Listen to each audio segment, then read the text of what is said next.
bagay yun. So yun daw ay hingin natin sa Allah. Tuwing matapos ang shahud na Allahumma na'udhu bika min adhaban nar. O Allah, naway iligtas mo kami sa apoy ng adhaban nar. Yung kaparusahan sa apoy. Wa adhabal qabr, kaparusahan sa litingan. وعذاب ومسيح وفتنة المسيح الدجال فتنة المحيا والممات ang pagsubok sa buhay at sa kabilang buhay kamatayan at ang Masih al-Dajjal, fitnat al-Masih al-Dajjal.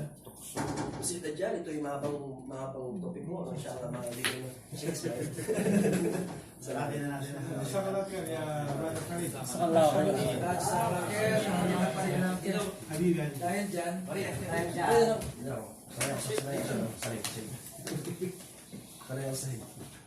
Bismillahirrahmanirrahim. Alhamdulillah Rabbil Alamin.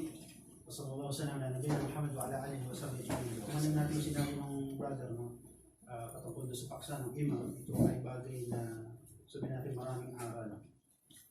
Tayo ay itisimula sa pagbukas, sa pagdakila at pagsambit ng Allah subhanahu wa ta'ala o sa pagsambit sa kanyang ngalan. Tayo simula, tayo nabibigay po sa kanyang huling sugo na si Muhammad sallallahu alaihi wasallam.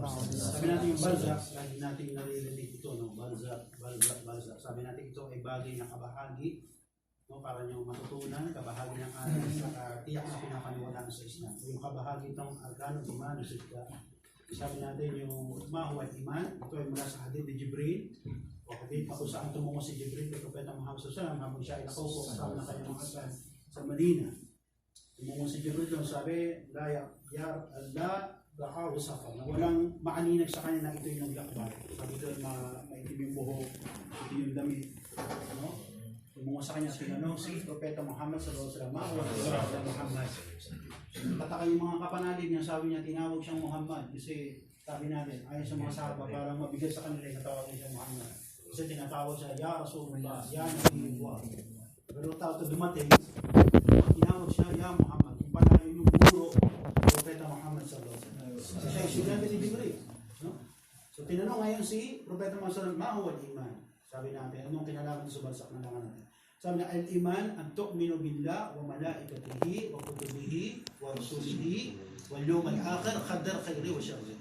Mas magot si Propeta Muhammad sallallahu alaihi wasallam, sabi niya, ano bang pananampalataya? Sabi niya, maniwala ka kay Allah sa anghel, sa mga sugo at propeta, o sa mga aklat, sa mga sugo at propeta, huling araw at qadar, o bagay na tinakda, mabuti man o masama.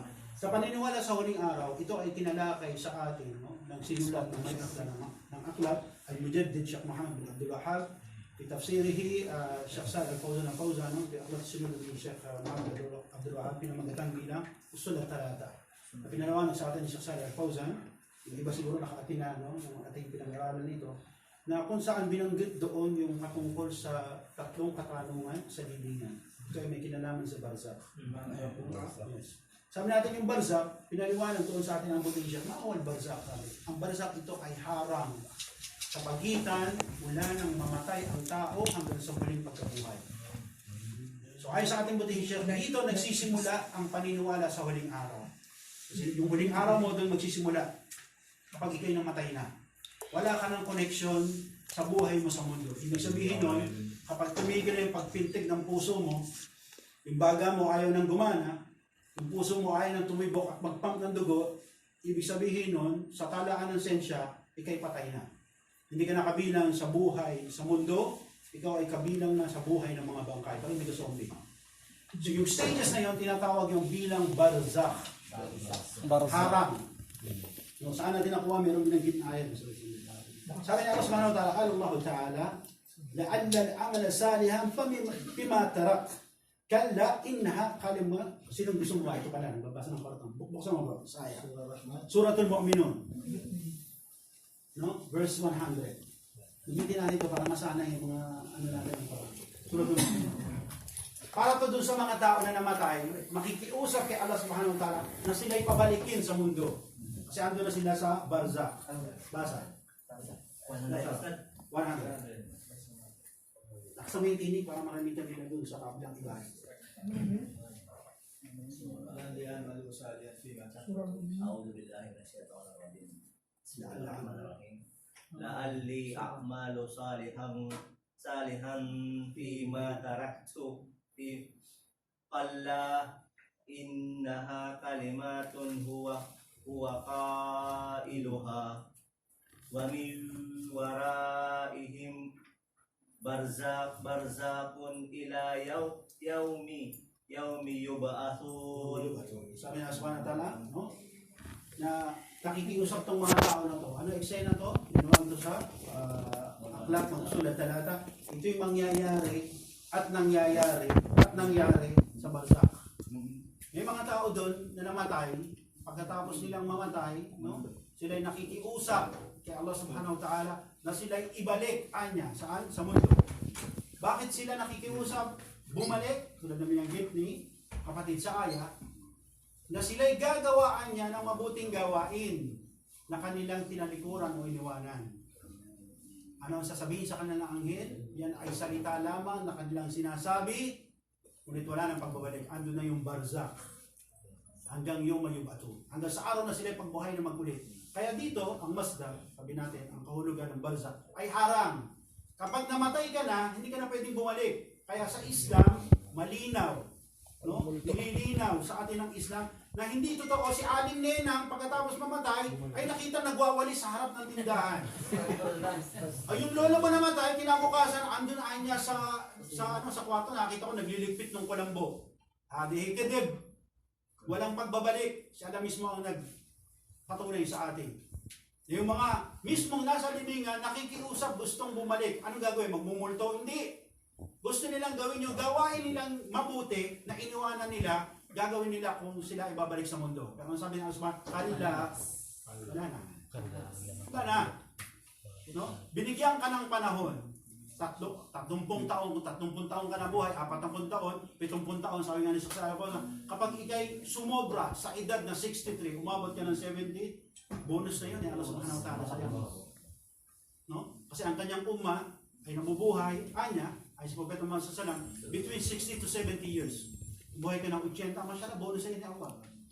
Binigyan ka ng ganong haba ng panahon, iniwanan mo yung mabuting gawa, ngayon ikaw ay hinulog na sa hukay na madilim, walang kasama. Pagdating mo doon, wala ng internet, wala ng FB, wala ng WhatsApp, wala ng TikTok. Hindi ka na pwedeng mag-TikTok doon. Sabi natin, ang mundo ng networking, ang mundo ng social media, subhanallah. Kahit yung nanganganak, kinukunan. Kahit yung taong may eba, kinukunan. Nagtitiktok, di ba? Pero pagdating mo dun sa barzak, walang pwedeng mag-tiktok sa'yo. Sarili mo, hindi mo pwedeng kunan. Ngayon pagdating mo, isa ka ba? Yun ang tanong, isa ka ba? Sa makikiusap kay Allah na ibalik ka para iwanan yung mga mabuting gawa na dapat mong ginawa? Buhay pa tayo ngayon. Gumagana pa yung metro natin. Yung ating paalala. No? Buhay pa tayo ngayon. Huwag yung gawin, wala na bila na pagdating ng panahon, na kayo ay ilibing namin. Kung nandito kami, for sure makikilibing kami, insyaAllah. Kung hindi naman ako yung mga tayo, insyaAllah ilibing nyo ako sa paraan ng Islam. Huwag tayong darating doon sa panahon na ililibing na tayo, no?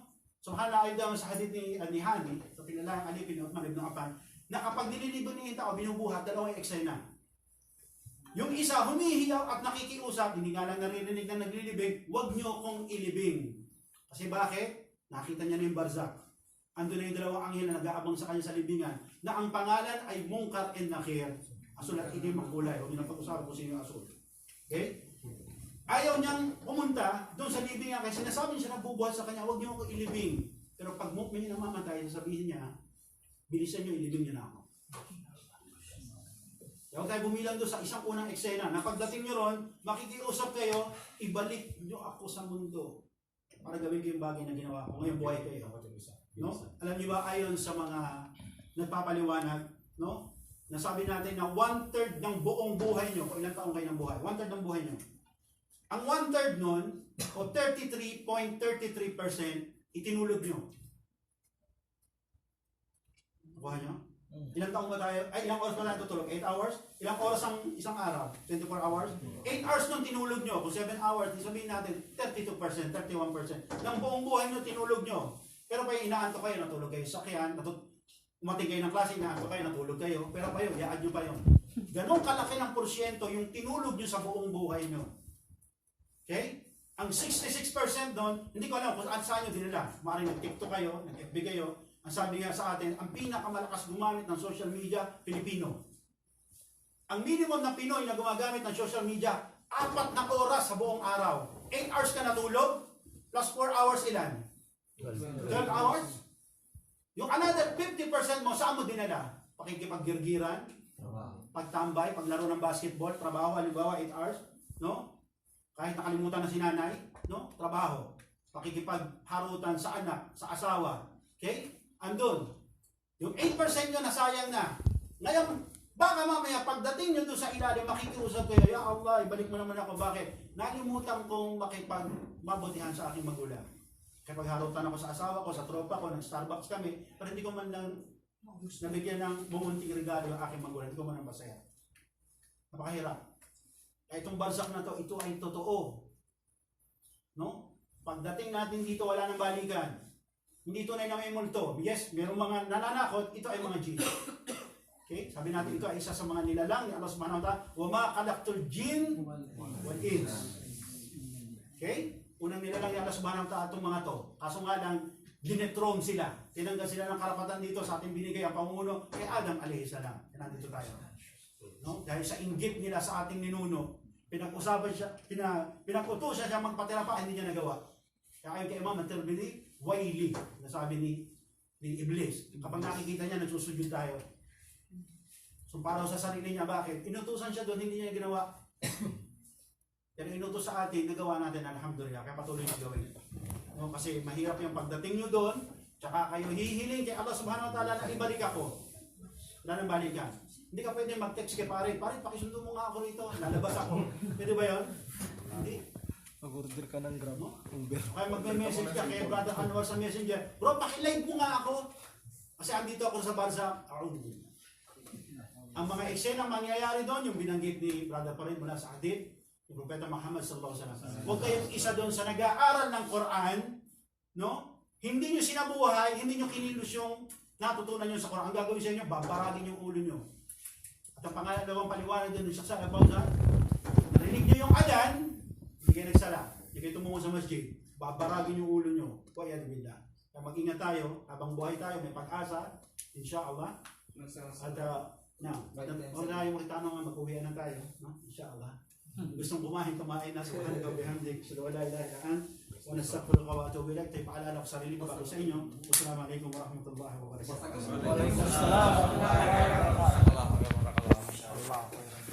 Wala lang mo na lang.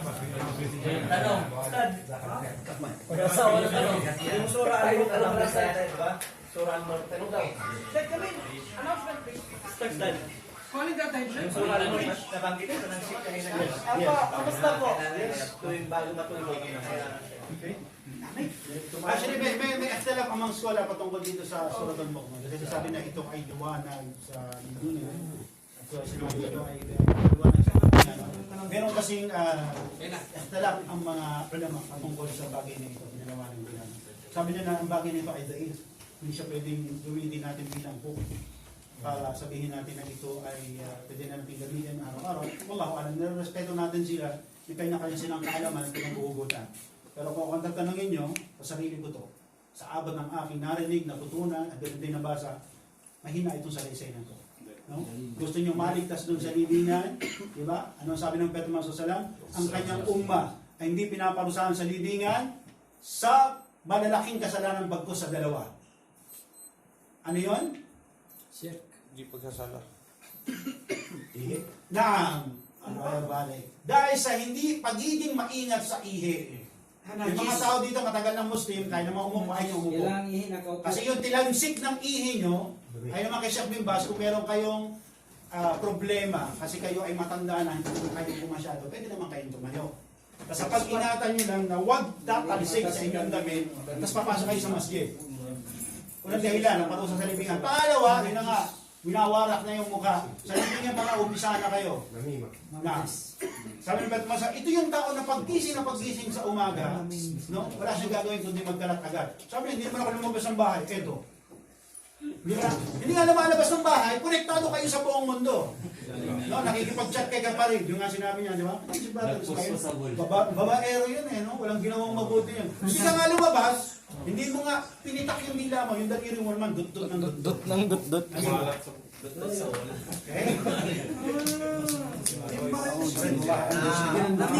Bago na kayo.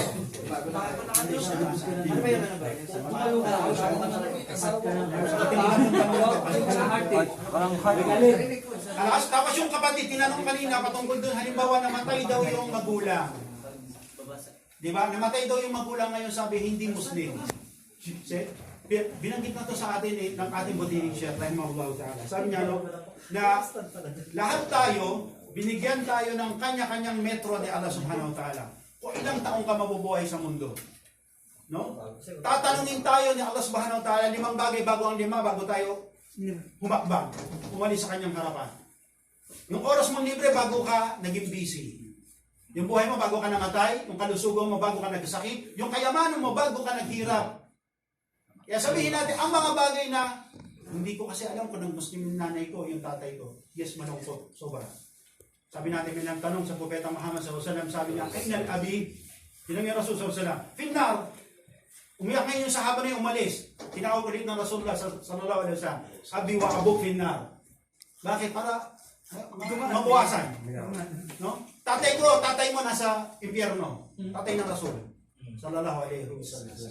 No? Sabi natin, tungkol sa bagay na yon, sabi nga ni Sheikh Salih Al-Fawzan, yon ay bimasyatillahi ta'ala. Nasa kanaisan ni Allah subhanahu wa ta'ala. Kasi hindi natin namatyagan, yung tatay nyo, nanay nyo, lolo na lolo nyo, binigyan sila ng metro ni Allah kung ilang taon sila nabuhay sa mundo. Nabuhay ba kayo ng panahon ng lolo nyo? Maaring hindi. No? O kaya, namatay yung lolo nyo, hindi pa nakita. Ngayon sabihin nyo, paano yung lolo ko? Tatanungin sila ni tandaan nyo si Allah subhanahu wa ta'ala, Ar-Rahman, Ar-Rahim. Patas sa lahat Okay? ng pagkakas. Yes.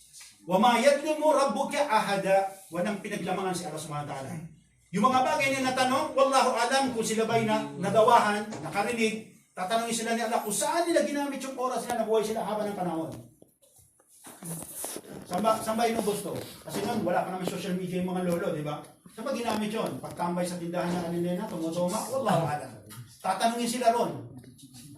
Di ba? Sabi natin, ang asasan, sabi natin, ito ay isa sa mga bagay na tawid tinuro. Sabi ni Allah subhanahu wa ta'ala na, وَمَا خَلَقْتُ الْجِنَّ وَالْإِنسَ إِلَّا لِيَعْبُدُونَ. Hindi nilikha ni Allah subhanahu wa ta'ala ang engkanto tao maliban sa pagsamba. At hindi ito basta binigay ng utos na walang gabay, nang padala si Allah subhanahu wa ta'ala ng propeta. Sabi natin, walang propeta na pinadala maliban na sabihin sa mga tao, nasambayan si Allah at iwasan ng tagot. Okay? Huwag na pagsamba. Para sa Tagalog, huwag kayo nagarapan. Huwag na pagsamba. Okay? Tinanong sa Umar ibn Khattab, ma'awal tagot, huwag syaitan. Umar ibn Khattab, ano yung tagot syaitan? Paano ngayon ang syaitan? Pinawalan niya sa pag, sino bang bumubulong sa mga tao para gumawa ng syaitan? Bakit? Kasi nakatesting na siya sa Jahannam. Ay niya malungkot. Gusto niya kayong tropahin, isama kayo. Ang tanong lang, sasama ba kayo?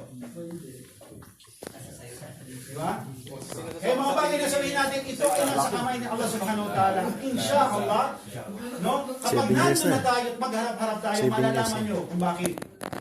No? Ngayon sabi ng kapatid, pwede ba natin ipagdua sila? Sabi natin, sa batas ng Islam, kasi mayroong binigay, pasahin kaya yan yun. Bigay sa akin ng Saudi ko dati. Papabasahin natin ulit si kapatid. Sino ba yung kanilong mahusay bang basa ng Quran? Bakit turo ko ng turo? Kahit pa kami sabi ko, ikaw naman. Muntik na ako maging top 1. Tabi ko Yung first turo ko lang ang reality. Yung mga champion. Yung champion. Ayan, pakibasa yung aya na binanggit ng Allah subhanahu wa ta'ala doon sa wala tusalli ala ahadim. Anong? Ano yung sura?